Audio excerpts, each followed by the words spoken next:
నమస్తే నేను సిరి.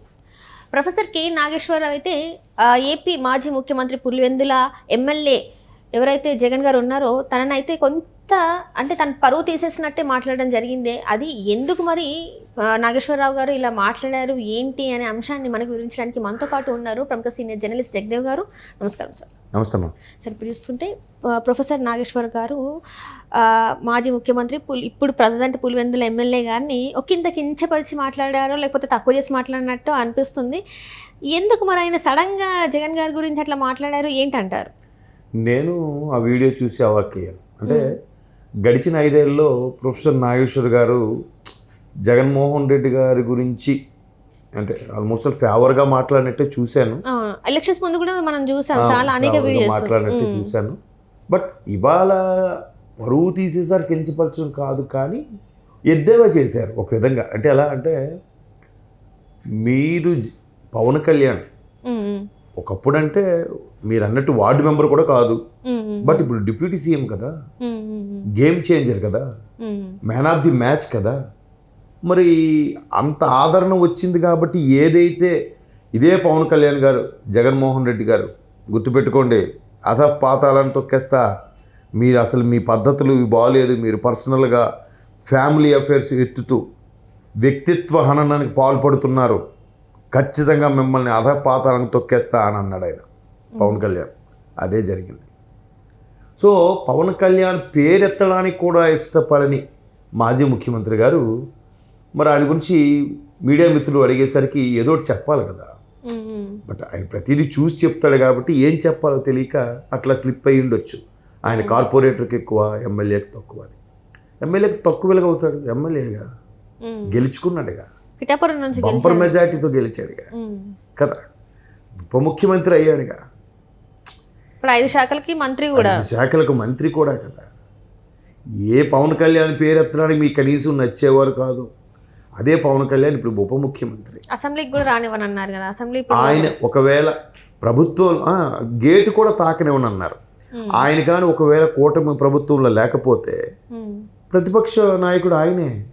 21 సీట్లు కదా, 18 ఉంటే చాలు కదా, 21 ఉన్నాయంటే ప్రతిపక్ష హోదా ఉన్నట్టేగా పవన్ కళ్యాణ్ గారికి. అనుకుందాం కాసేపు కూటమిలో లేకపోయినట్లయితే, మరి మీరు అందులో సగమే ఉన్నాయి మీకు, అవునా? మరి ఆ వ్యక్తిని అంటే నేను అనుకోవడం ఏంటంటే రాజకీయాలకి ఇట్లాంటి స్వభావం తగదు అని ప్రొఫెసర్ గారు ఘంటాపదంగా చెప్పేశారు. అది అందరూ చెప్పేదే, ఆయన చెప్పడం మనం మాట్లాడుకుంటాం. ఎందుకంటే గడిచిన 5 ఏళ్లలో ప్రతిది కూడా జగన్మోహన్ రెడ్డి గారికి అనుకూలంగానే ఫేవర్గా మాట్లాడినట్టే అనిపించింది. సో ఇప్పుడు క్లియర్ కట్గా మీరు అసలు ఎలా అంటారు? మీకు అన్ని సీట్లు కూడా రాలేదు, మీకు ప్రతిపక్ష హోదా ఎందుకు ఇస్తారు? మీరు అసెంబ్లీకి వెళ్ళకుండా ఉండడానికి తప్పించుకునేందుకే మీరు ఇవన్నీ మాట్లాడుతున్నట్టుగా ఉందని ఆయన ఓపెన్గా చెప్పాడు.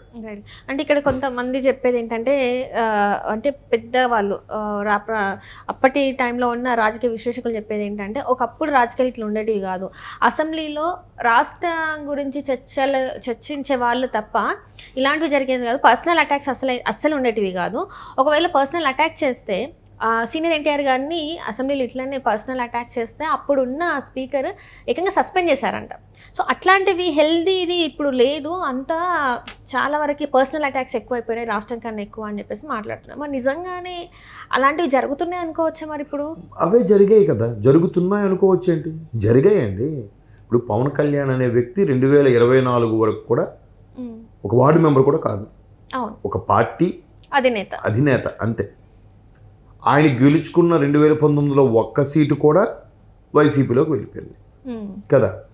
సో అటువంటి పవన్ కళ్యాణ్ గారి గురించి పర్సనల్గా ఎందుకు వెళ్ళాల్సి వచ్చింది? రాజకీయ పరంగా ఆయనకి ఎటువంటి డిమెరిట్స్ లేవు, సినిమాల పరంగా అత్యంత ఆదరణ ఉన్న సూపర్ స్టార్, అవునా? నెక్స్ట్ పలానా ప్రొడ్యూసర్ డబ్బులు తీసుకొని సినిమా ఎగ్గొట్టాడు, లేదంటే పలానా హీరోయిన్తో అఫైర్ పెట్టాడు, ఇలాగే ఎక్కడో అమ్మాయికి ఇది చేశాడు, లేదంటే దర్శకుడితో గొడవ పెట్టుకున్నాడు అని అలాంటి అలిగేషన్స్ ఏమీ లేవు కదా.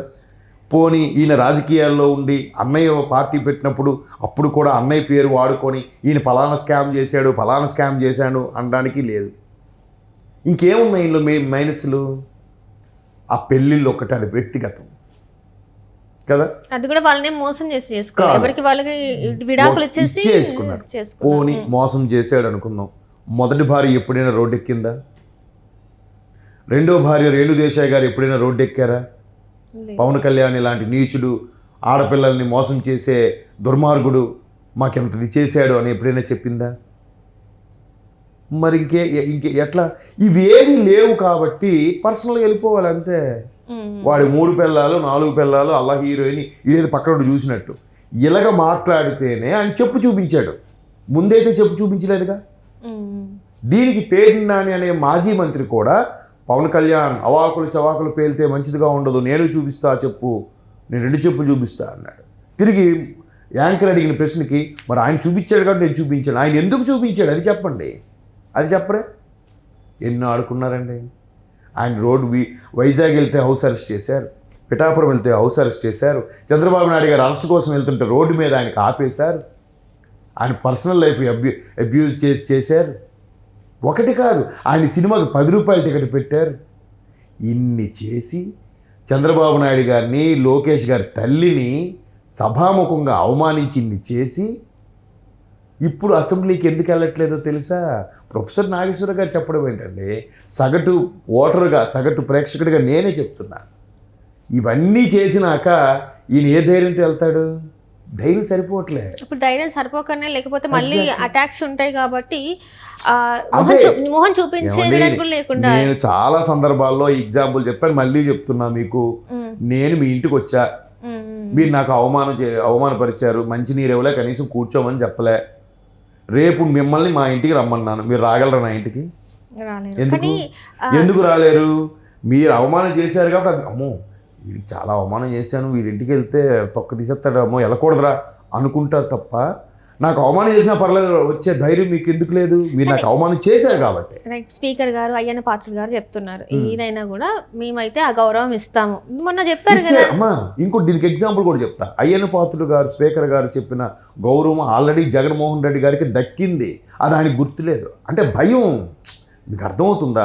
ఈయన వైఎస్ జగన్మోహన్ రెడ్డి ఆల్ఫాబెట్ ప్రకారం ఎక్కడో లాస్ట్లో ప్రమాణ స్వీకారం చేయాల్సిన వ్యక్తి, సరైన మాజీ ముఖ్యమంత్రిని నాకు అందరూ నీరాజనాలు తీయాలి, రెడ్ కార్పెట్ పరాలన్నట్టు ఫీల్ అయ్యాడు. ఇంకా ఎందుకు ఫీల్ అవుతారు? మాజీ ముఖ్యమంత్రే. ఇంకా నేను 30 ఏళ్ళు నేనే సీఎంలో ఎలా ఫీల్ అవుతారు? అందుకు వెళ్తే సరే అని చెప్పి, సరే మాజీ ముఖ్యమంత్రిగా చేశాడు, ఆయనకి ఏదో పని ఉందట అని చెప్పి ఒక 5వ ప్లేస్లో 6వ ప్లేస్లోనో లేదా 10వ ప్లేస్లోనో ప్రమాణ స్వీకారం చేసి పంపించారమ్మా. మరి అది గౌరవం ఇచ్చినట్టు కాదా? నిజంగా ఈ గవర్నమెంట్ ఉంటే కుదరదు, ఆల్ఫాబెట్ ప్రకారం అక్కడే చేయాలి. ముందు ఎవరైనా ఇచ్చేస్తారా? వెంటనే కొడాల నాయుడు గారు వచ్చేద్దరు మైక్ పట్టుకొని, ఎవడయా బుద్ధి ఉందా, ఏబీసీడీలు వచ్చా ఆడికే అనుకోని వచ్చేసేవాడు వెంటనే సీన్లోకి. ఇలా అలా చేయలేదుగా. జగన్మోహన్ రెడ్డి గారికి ఆయన లాస్ట్లో వైఎస్ లాస్ట్లో వచ్చినా ముందే ఎందుకు ప్రమాణ స్వీకారం పంపించారు? మరి గౌరవం ఇచ్చినట్టు కాదమ్మా. నెక్స్ట్ ఆ కడప ఎంపీ అవినాష్ రెడ్డి గారు అంట, జగన్మోహన్ రెడ్డి గారు చంద్రబాబు నాయుడు గారికి 1 అవర్ ఇస్తే ఈయన 45 మినిట్స్ ఇవ్వాలట మాట్లాడడానికి. ప్రతిపక్ష హోదా ఉంటే ఇచ్చేవారేమో. ప్రతిపక్ష హోదా ఉన్నా అంతెందుకు ఇస్తారమ్మా? అంటే ప్రశ్నించడానికి మాట్లాడకూడదు. ఇప్పుడు ప్రశ్నించినప్పుడు మాట వచ్చి డిస్కషన్ పెరిగితే with the permission of speaker అది ప్రొలాంగ్ అవుతుంది, కంటిన్యూ అవుతుంది. అయ్యా మంత్రి గారు, మీరు నీటిపారుదల శాఖ ఈ సమస్య ఉంది, మీరేం చేస్తున్నారు? అయ్యా హోంశాఖ ఆడపిల్లలకి ఇలా జరుగుతున్నాయి, మీరేం చేస్తున్నారు అని అడిగితే సమాధానం చెప్తారు.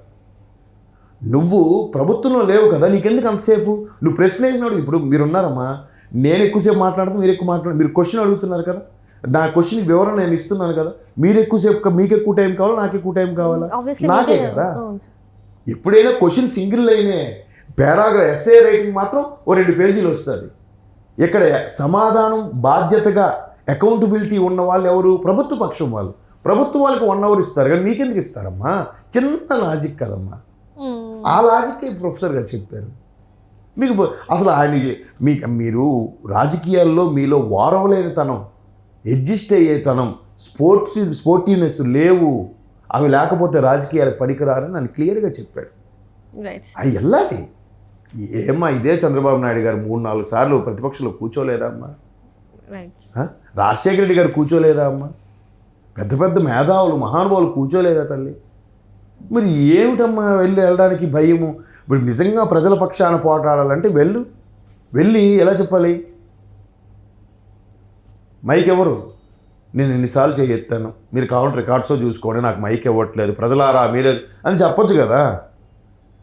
ఏ పవన్ కళ్యాణ్ గారి పేరైతే ఎత్తడానికి నామూషిగా సిగ్గుగా ఫీల్ అవుతున్నారు, ఏ చంద్రబాబు నాయుడు గారి పేరు ఎత్తడానికి ఇష్టపడట్లేదు, ఏ లోకేష్ గారి పేరు ఎత్తడానికి ఇష్టపడరో, ఇష్టపడక వాళ్ళ ముఖం చూడడానికి ఇష్టం లేక వెళ్ళట్లేదు. అది అసలు విషయం. అంటే ఈ 5 సంవత్సరాలు ఇంకా కనిపించారు అసెంబ్లీలో? కనిపిస్తాడు, కనిపిస్తాడా? జస్ట్ కనిపించి, ఎందుకంటే మళ్ళీ కంటిన్యూస్గా 6 days రాకపోతే సస్పెన్షన్ ఆప్షన్ ఒకటి ఉంది కదా, కనిపిస్తాడు. కనిపించి ఇలా నవ్వేసి ఎవరు అక్కడ నమస్కారం పెట్టమని నమస్కారం పెట్టుకుంటే మళ్ళీ బయటకు వచ్చేస్తారు. అయిపోయింది, అటెండెన్స్ వచ్చిందిగా. ఓకే, అట్లా అదేమో క్లాస్ టీచర్ కాదు కదా, కొంచెం పీరియడ్ అవుతుంటే ఎందుకు వెళ్తున్నావు అనడానికి స్పీకర్ అలాగే ఉండు కదా. Okay, right. కాబట్టి ప్రొఫెసర్ నాగేశ్వరి గారు ఇప్పుడు చెప్పారు, ఇది ఎప్పుడో చాలామంది విశ్లేషకులు చెప్పారు, సగటు ప్రేక్షకుడిగా నాకు కూడా అదే అర్థమైంది. Right right, thank you so much.